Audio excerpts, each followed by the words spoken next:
अस्सलाम वालेकुम स्टूडेंट्स, आज के इस लेक्चर में हम 3.1 का लास्ट क्वेश्चन, ठीक है, क्वेश्चन नंबर 11 उसको सॉल्व करेंगे। तो चलें आज की वीडियो हम स्टार्ट करते हैं।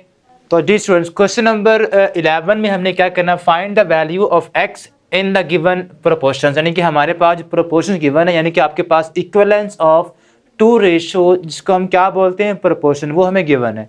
हमने इनमें x की वैल्यू को फाइंड करना है, ठीक है। तो हम क्या करेंगे, आपने अब इन्हें कन्वर्ट करना है सिंपल इक्वेशन के अंदर, ठीक है, या आप कह लेंगे आपके पास जो प्रोपोर्शन का सिंबल होता है आपने इसको चेंज कर देना है इक्वल के अंदर, ठीक है। तो यहाँ पे क्या आएगा 3x - 2, ठीक है, यहाँ पे 4 है, रेशो है, तो आप इसको कन्वर्ट कर दे फ्रैक्शन के अंदर, ठीक है।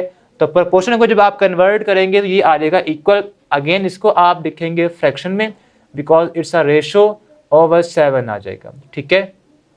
तो ये रेशो थी, इसको हमने फ्रैक्शन में कन्वर्ट कर लिया, ये भी एक रेशो थी, इसको भी हमने फ्रैक्शन में कन्वर्ट कर लिया, ठीक है। अब यहाँ पे आपने x की वैल्यू को फाइंड करना है, तो हम क्या करेंगे, यहाँ पे सिंपली क्रॉस मल्टीप्लाई कर देंगे, ठीक है, या आप सिंपली ये भी कर सकते थे कि product of extreme is equal to product of mean, ठीक है। तो बेहतर है हम वही करें बिकॉज आपका वो क्वेश्चन नंबर अगर 10 की तरह ही सॉल्व करेंगे तो ये एक अच्छा पड़ेगा इंप्रेशन एग्जामिनर के ऊपर, ठीक है। तो आप यहाँ पे लिखें प्रोडक्ट ऑफ एक्सट्रीम, या पहले मीन लिख रहे हैं, इट्स नो प्रॉब्लम, ठीक है। वैल्यूज इक्वल आएंगी प्रोडक्ट ऑफ मीन वैल्यूज, ठीक है। दोनों का आप क्या लेंगे, प्रोडक्ट ले लेंगे मीन वैल्यूज। तो जब आप प्रोडक्ट ऑफ एक्सट्रीम करेंगे तो क्या आएगा आपके पास, यानी कि यहाँ से 3x - 2 मल्टीप्लाई होगा 7 से, तो यहाँ पे आप लिखेंगे 7 × 3x - 2, ठीक है। ये इक्वल आएगा जो आपके पास मेन वैल्यूज है, कौन कौन सी हैं, जो आपके पास 4 है यहाँ पे और यहाँ पे 2x + 3 है, तो आप 4 को मल्टीप्लाई करेंगे 2x + 3 के साथ यहाँ से, ठीक है। हमने जो बाहर वाली वैल्यूज हैं उनको आपस में मल्टीप्लाई कर दिया, जिनको हम क्या बोलते हैं, प्रोडक्ट ऑफ एक्सट्रीम या एक्सट्रीम वैल्यूज, ठीक है। आपने उनका प्रोडक्ट लेना है। इसी तरह आपने जो आपके पास मीन वैल्यूज है जो इक्वल के बिल्कुल साथ साथ हैं या जो इनसाइड होती है, आपने उनको मल्टीप्लाई करना है, ठीक है। तो यहाँ पे हमने उनको मल्टीप्लाई की फॉर्म में लिख दिया है। अब यहाँ से आप इसको जस्ट सिंप्लीफाई कर लें बिकॉज ये आपके पास एक इक्वेशन है और आपने जस्ट इक्वेशन को सॉल्व करना चैप्टर 1 में अच्छी तरह से लर्न कर चुके हैं, ठीक है।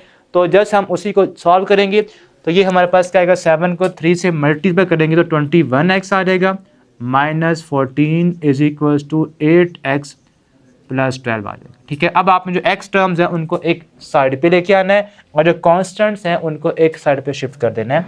तो 21x - 8x = 12 + 14 आ जाएगा, ठीक है। और जब इसको सब्ट्रैक्ट करेंगे तो यहाँ पे क्या आएगा, 13x = हमारे पास क्या आएगा 26 आ जाएगा, और x हमने निकालनी है x की वैल्यू, तो यहाँ पे 13 से क्या हो रहा है मल्टीप्लाई, इधर लेके आएंगे तो डिवाइड हो जाएगा, ठीक है। तो x = आ जाएगा 26/13 एंड इट्स बिकम 2। x की जो फाइनल वैल्यू आ गई है हमारे पास वो क्या है, ये 2। तो ये था आपका फर्स्ट पार्ट। अब आपके पास जो सेकंड पार्ट है बिल्कुल ऐसा ही है, ठीक है, आपने अगेन उसको वैसे ही करना है। थर्ड पार्ट को हम सॉल्व करते हैं। तो सिंपल आप क्या करेंगे, same principle, product of extreme is equals to product of mean. तो यहाँ पे आप लिखेंगे सॉल्यूशन, ठीक है, उसके बाद product of mean, product of mean values equals to product of extreme values, ठीक है। नाउ अब क्या करेंगे, आपके पास कौन कौन सी एक्सट्रीम है और कौन कौन सी मीन है। जो आपके पास बाहर वाली वैल्यूज होती हैं उनको हम क्या बोलते हैं, एक्सट्रीम वैल्यूज बोलते हैं, ठीक है। तो वो हमारे पास किधर, इस साइड पे आ जाएंगी, और जो आपके पास मीन वैल्यूज हैं वो कहाँ से आएंगी, वो आपके पास जो इनसाइड होती हैं वो आपके पास मीन आ जाएंगी, ठीक है।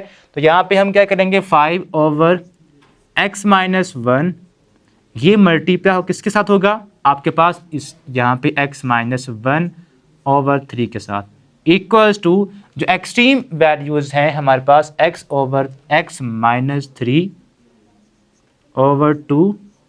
इनटू यहाँ पे क्या आएगा, आपके पास एक्सट्रीम है तो 4/x+4, ठीक है। यहाँ पे हम ये कर देंगे।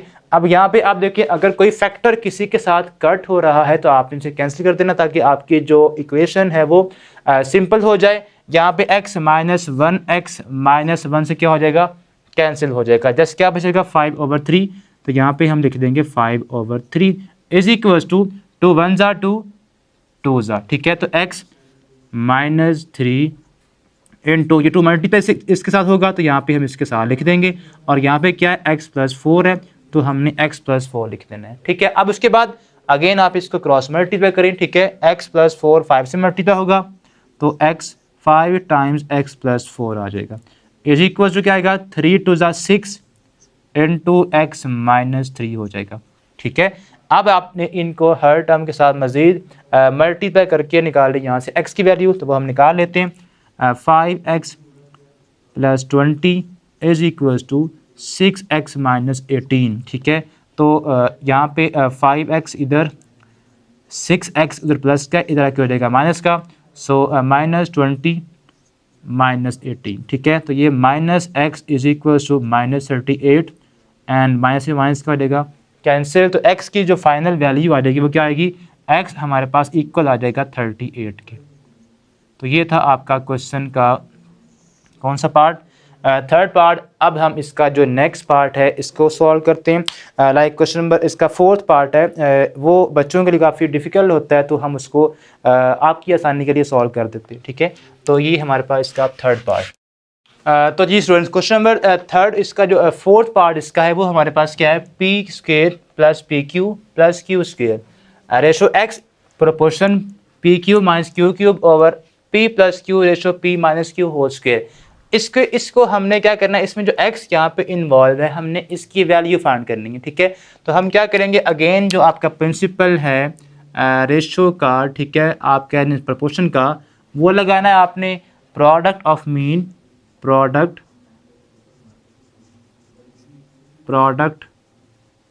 ऑफ मीन वैल्यूज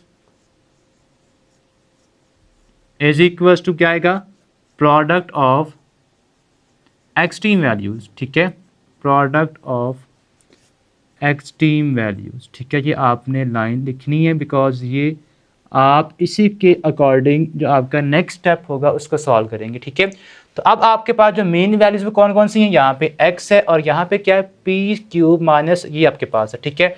तो आप x को मल्टीप्लाई करें किसके साथ, p³ minus q³ over p + q आ जाएगा आपके पास, ठीक है। हमने दोनों को मल्टीप्लाई कर देना है। अब ये इक्वल किसके आएगा, ये इक्वल आ जाएगा आपके पास जो एक्सट्रीम वैल्यूज़ हैं, जो बाहर वाली वैल्यूज़ है वो कौन कौन सी हैं, p² + pq + q², p² + pq + q², ठीक है। अब आप इसको किसके साथ करेंगे multiply, p - q whole square के साथ, तो हम इसको इसके साथ मल्टीप्लाई कर देते हैं होल स्क्वायर, ठीक है।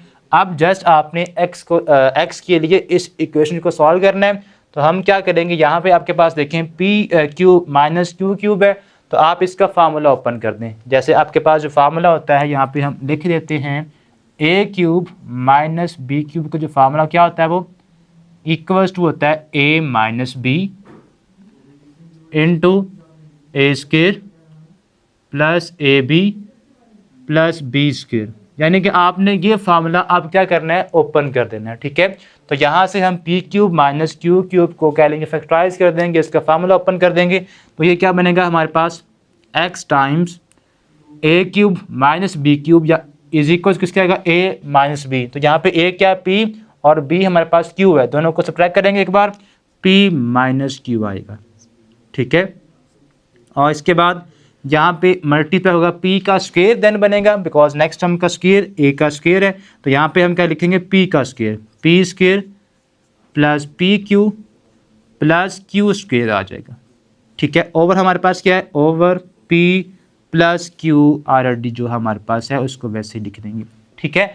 अब एक इसके इक्वल है, ये इक्वल है p² + pq + q², ठीक है, into p minus q whole square की, ठीक है। अब यहाँ पे आप देखें आपके पास p square plus p q plus q इसकी यहाँ भी है और यहाँ भी है। जब एक फैक्टर आपका दोनों तरफ मौजूद हो इक्वेशन के तो आपने उसको क्या कर देना होता है, कैंसिल कर देना होता है, ठीक है। वो आपके पास क्या हो जाएगा, कैंसिल हो जाएगा। अब उसके बाद क्या बचा है, यहाँ से आपके पास है p माइनस क्यू, तो एक p माइनस क्यू ऊपर वाले p माइनस क्यू से क्या हो जाएगा, कैंसिल हो जाएगा। अब फाइनली आपके पास जो बचेगा वो क्या आ रहा है, x यहाँ पे बचा है x over p plus q is equals to, यहाँ से जस्ट आपके पास p माइनस क्यू का एक फैक्टर बच गया, ठीक है। अब p प्लस क्यू और p माइनस क्यू यहाँ पे क्या हो गया, मल्टीप्लाई, बिकॉज आपने x की निकालनी वैल्यू, ये फैक्टर यहाँ पे डिवाइड हो रहा है, इधर आएगा तो मल्टीप्लाई हो जाएगा। तो p x is equal to आ जाएगा p minus q into p plus q. जब दोनों मल्टीप्लाई होंगे तो फार्मूला यहाँ पे कौन सा अप्लाई करेंगे, a plus b into a minus b, वो क्या होता है a square minus b square, यानी कि आपके पास p का स्क्वायर यहाँ पे आ जाएगा p square minus Q square, ये आपके पास फाइनली x की वैल्यू है, ठीक है। तो ये था आपका क्वेश्चन नंबर 11, ठीक है। तो इस तरह आपकी जो क्वेश्चन 11 के बाद जो 3.1 है वो कंप्लीट हो गई है। तो होप सो आपको अच्छी तरह ये समझ आ गई होगी। तो अब हम नेक्स्ट जो अपनी लेक्चर होगा, क्लास होगी, उसमें 3.2 को स्टार्ट करेंगे, ठीक है। तब तक के लिए अल्लाह हाफिज़।